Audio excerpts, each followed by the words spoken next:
is over, and the Browns win today. We needed that win bad. Next thing we know, we're going to be lining up against Pittsburgh. So.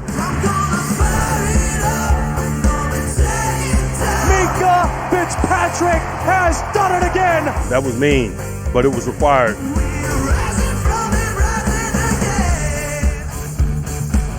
Tonight's the night. The Browns take on an AFC North opponent tonight when Pittsburgh comes to town. These Steelers are on a 4-game winning streak, while the Browns were able to end their 4-game losing streak with a win over Buffalo on Sunday. I want you all to keep this in mind. Mayfield asked fans after the game to please try and keep it down, as in keep it quiet, while the Cleveland offense is on the field. Mayfield's request stems from the Browns' failed drive at the end of the first half against the Bills. Basically, he wants the whole arena to treat it like tennis or golf. Damian Woody in the house. How you guys doing? Good to see you. Yeah. Stephen A., I'll start with you. Do you have a problem with Baker's request?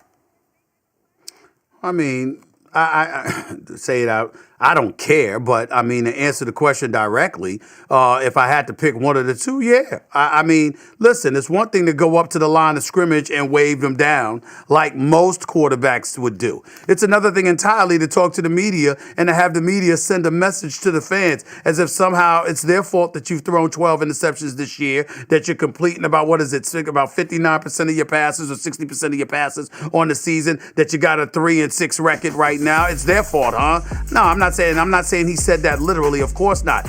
But, when you sit there, when you say things like that, you might give them a reason to believe that you're looking at them as contributing to the kind of struggles that you may have had. Now, of course, he didn't say that directly or whatever. I'm just talking about how people will interpret things. Once again, Baker Mayfield just won a football game, and news is being made because of something other than what actually took place on the field. And what I mean by that is, of course, he's talking about what transpired on the field in terms of the fans' role and what have you and their noise. But you're making headlines for something other than just winning football games.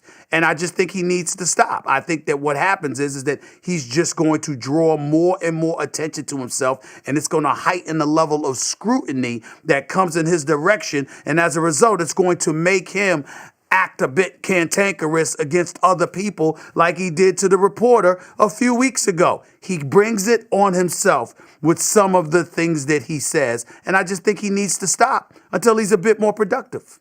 This is low-hanging fruit if you want to clown Baker Mayfield, obviously. You're having a terrible season.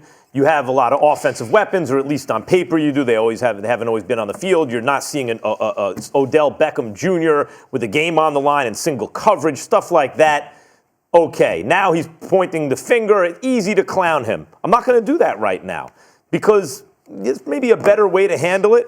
But he was asked for clarification about the comment. Like, was he talking about Bills fans there, or was he talking about his own fans? No, he said it was just the fact that when we're on offense, we needed to be quiet. I might have ruffled some feathers once again. That's okay. When we're on offense on a critical down, we need to have silence in our home stadium. It's got to be an advantage for us. And when they get the ball, it's got to be really loud. It's just basic football. He's not wrong about that. Whether or not you feel like there's some finger pointing, he's right about that. And I got to tell you something else.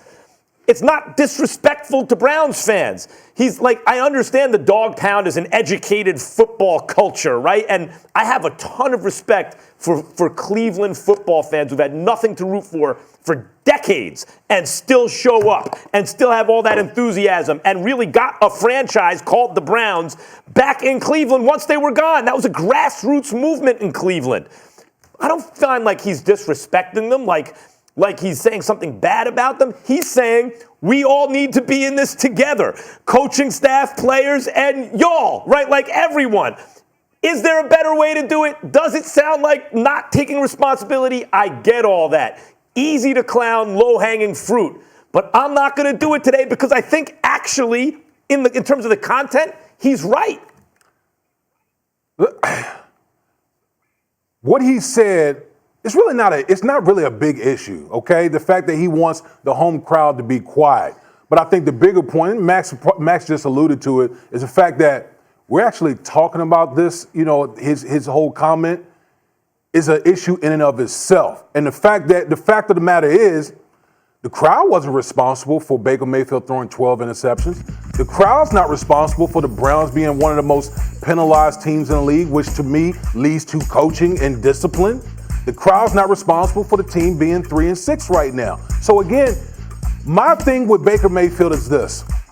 Focus on the things that you can control, okay? You can't control some of these things that he's talking about. Focus on trying to win a football game instead of talking about things that it's just out of your realm right now. Because all we're going to do is we're going to come back, and it's just a cycle with Baker Mayfield. We keep talking about what he said instead of what actually matters, and that's the actual football game. You know, you talk about the penalties. And sure, of course, the players have to take responsibility, like watch the ball and all that stuff. But Chris Hubbard, who's an offensive tackle, said it was so loud. And he committed a penalty on the play that they're talking about. So loud, he thought he heard a hut. They're at home, it's